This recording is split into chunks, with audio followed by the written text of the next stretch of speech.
Before we dive into the details, the speeds and feeds of this solution, I'd like to welcome to the stage Director of Collaboration Product Strategy, Mr. Josh Arnold. He's going to talk a little bit about the why. So let's lead into this. Why RoomSuite now for us? And why RoomSuite for kind of what we're seeing in the collaboration space? Yeah, no, I think that's a great question, and Nate delivered a pretty good introduction of the product, kind of the why about why we developed this product. But I'd like to maybe just dive a little bit deeper, into that. It really starts with, Q-SYS for the last many years has really been focused on high impact spaces, but as we talked with our customers, our partners, we recognize that those spaces that we serve today, they represent, a small fraction of the spaces that exist in the workplace. And we look at the solutions that are serving the rest of those spaces, those small all-in-one devices, all those appliances. They're great for the types of rooms that they're great for, but when they're not, it's a huge jump to the next solution, right? Yep. You go from this all-in-one appliance to a fully integrated AV system. And we wanted to help solve that problem of scale for those rooms in between, right? Yeah, bridging that gap between that leap that right now folks are having to make. Yeah, so that's exactly the space that RoomSuite is targeted at and helps solve. And it really brings that optionality that you get in a fully integrated AV system, along with just the quality of the devices, the endpoints that we have in our products today. So that's RoomSuite. I don't know how closely everybody at home was watching, but we intimated that Q-SYS Designer software is not in the mix, that there is a different workflow for this solution. Let's talk about what that is and why. Yeah, absolutely. So our partners today probably know and kind of experience Q-SYS through Q-SYS Designer. It is the tool by which you make your Q-SYS designs work now and in the past. And as we go forward, we're not departing from Q-SYS Designer. We're simply adding a new capability through a workflow that is really optimized for the types of spaces that this product line is serving. So when we think about simplicity, repeatability, scale, that's why we've migrated to a web-based workflow. But in doing that, we really focused on keeping that experience very similar to the experience that you find in Core Manager. So our partners that are familiar with our tools today will find a familiar experience that they have in Core Manager and also in Q-SYS Reflect. So now we bring more solutions to more spaces, more data that can be provided to end organizations and customer organizations, and really bring those insights together and bring more value out of adopting tools like Q-SYS Reflect. Yeah, I think too what you're intimating is that within that place, we're merely adding another arrow to your quiver in that you're able to pair all that data together. And again, Q-SYS Designer software not going away. It's likely that the same people that have been using Q-SYS Designer software in the past are going to be able to spend more time on those high impact spaces and kind of hit the easy button for these mid-range rooms, right? That's right. More rooms, less complexity, more simplicity, repeatability. We're developing the tools to help you do that. Love it. Okay, so clearly this is a collaboration solution, and so give us the lay of the land on what we're going to get when we ship this product in terms of support for the leading UC platforms. Yeah. So RoomSuite Modular System, like our high impact space solutions today, can service bring your own meeting environments. That laptop that comes into the room, hosts the meeting. Organizations that have adopted that as their primary workflow will be able to support that use case. In addition, for UC room system based solutions, you can absolutely use the RoomSuite Modular System in those environments. What I would say today, with respect to certification, we have a large portfolio of UC certified devices. And we fully intend to support RoomSuite Modular System with certification. And I will come back to basically provide updates on the certification progress when we complete that. Great. Clearly, there's going to be more questions for Josh. Josh will be one of the people that are in those breakout sessions, and we'll probably bring you back in for Q&A. But keep in mind, keep those questions flowing to the chat because we're going to bring Josh out and we're going to answer some questions live in just a minute. Thank you, sir. All right. Thank you. See you in a minute. See ya. All right, Nate, let's get into it. Yeah, let's answer some of those questions before you ask them. Let's talk about the devices themselves that are part of this Room Suite offering. The first one is right behind me right here. This is the RMP100. This is the processor here. Now, this is not a core. You will notice the word core is not on there. I think we've said this several times. The designer is not going away, but it's not used in this product. So this is the processor that would normally, do your audio processing, your control processing, video distribution, things like that. But it's got a number of other things as well. Let's flip it around and take a look at what it's doing on the back side. Not only is it a processor, it is also a switch.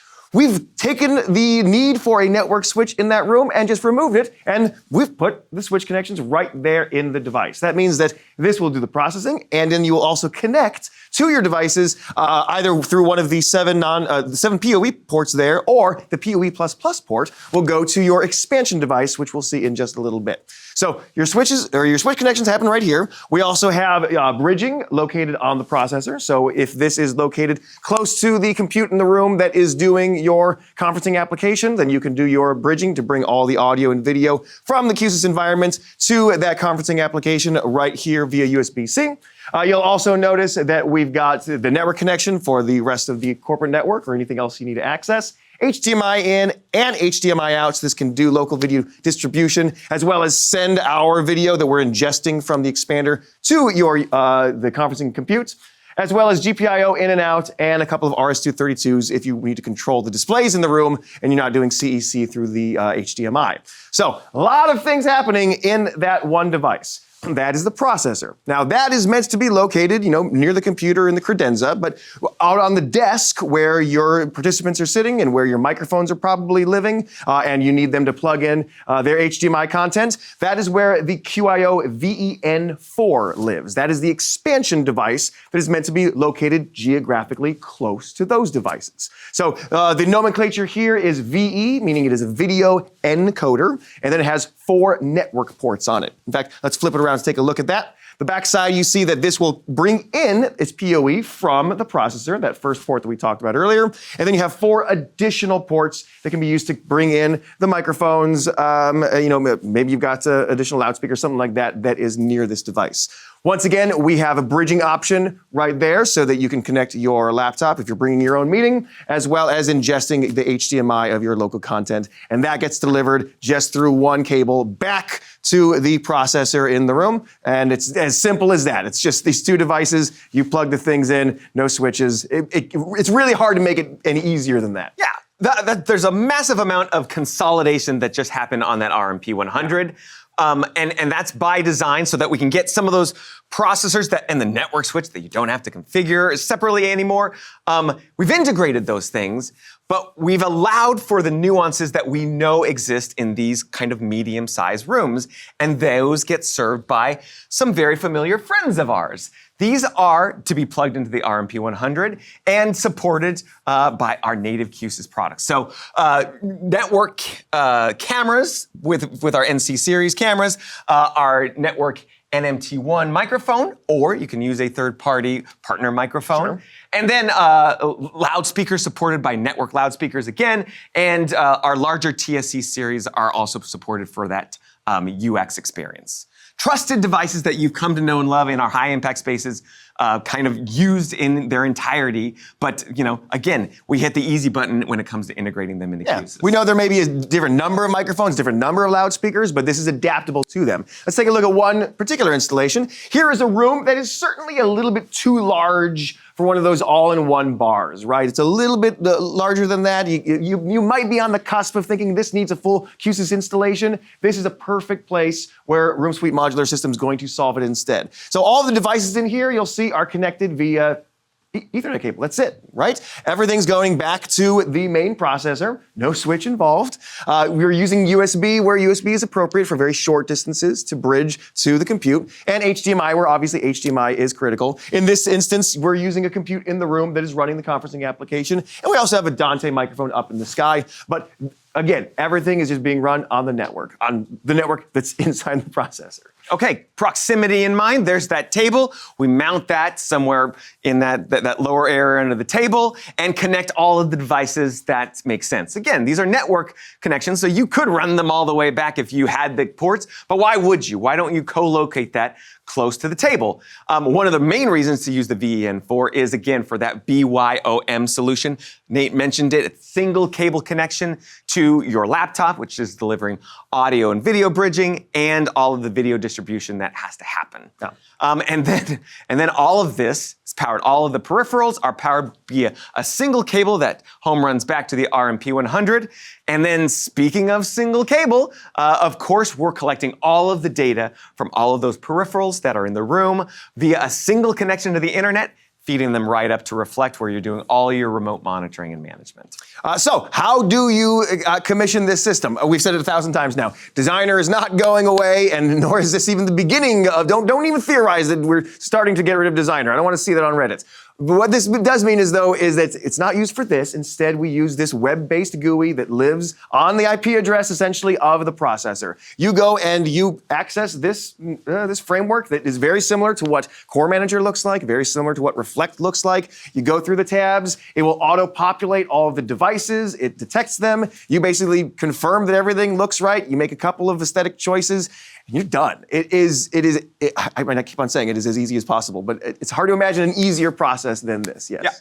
Yeah. Clearly, we have good training on how to tune your room and how to use Q-SYS Designer for that, but we have an easy button for that as well. If you are fortunate enough to have chosen the NMT1 for your microphone solution, and you're using our loudspeakers, obviously, that's the only loudspeaker that you can use, you could invoke a tool that is basically going to take all of the work out of tuning this room for you. We're calling it the room system optimization. It does what it sounds like it does. There are going to be tones that are played through those loudspeakers in the room. The microphone is going to be listening to those tones and those voices that are playing. And by the end of it, you arrive with a fully tuned room. The EQ's done. All of that work around tuning the echo cancellation is done. And in fact, you're also delivered kind of a report card that says, hey, this is how your room is doing based on where you've configured your spaces. And if your report card looks good, you're ready to go. Of course, if you don't like what the kind of automated system has provided, there is a means in the software to do a little bit of fine tuning, but this will get you 85 to 90% of the way there. Another huge way that this makes this so much easier to deploy on a mass scale all at once is the creation of the user control interface. Typically, if you're used to using Q-SYS, you know that to build a UCI, you are going to be dragging in your images and putting your buttons and selecting where you want them and choosing your fonts and all of that. Which we believe is a fun thing. Of course, I love it. I mean, I teach a whole class on it. It gives you the full customization that you could possibly need for a more complicated room. But these rooms are not as complicated, right? There are fewer variables to contend with, so there's less need for that level of customization on your UCI. So instead, we will auto-generate a UCI for you based on the devices that are present and the settings that you have made. So you will get a sleek, professional-looking UCI that will be homogeneous across all of these rooms in your entire experience that is generated under the hood. You don't have to touch a thing. Now, you can make a couple of choices. You can go in here, you can customize the colors, you can change the font, or you can change the logo, you can change some of the icons.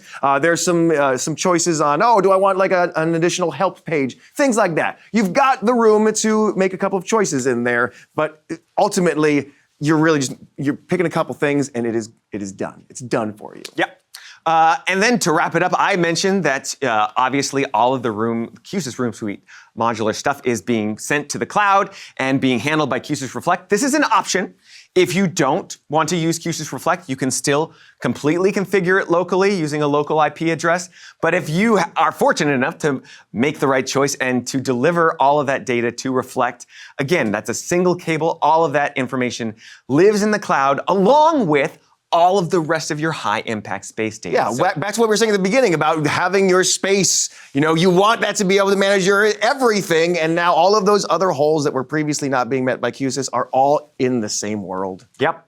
Okay, that is RoomSuite. If If you want to learn more, or if we have just spoken too fast for you, you can go to qsys.com/roomsuite to learn more. You can watch that amazing video that we watched. There's lots of more information about how it connects, the peripherals, all of it online, hopefully right now. Right, Christine?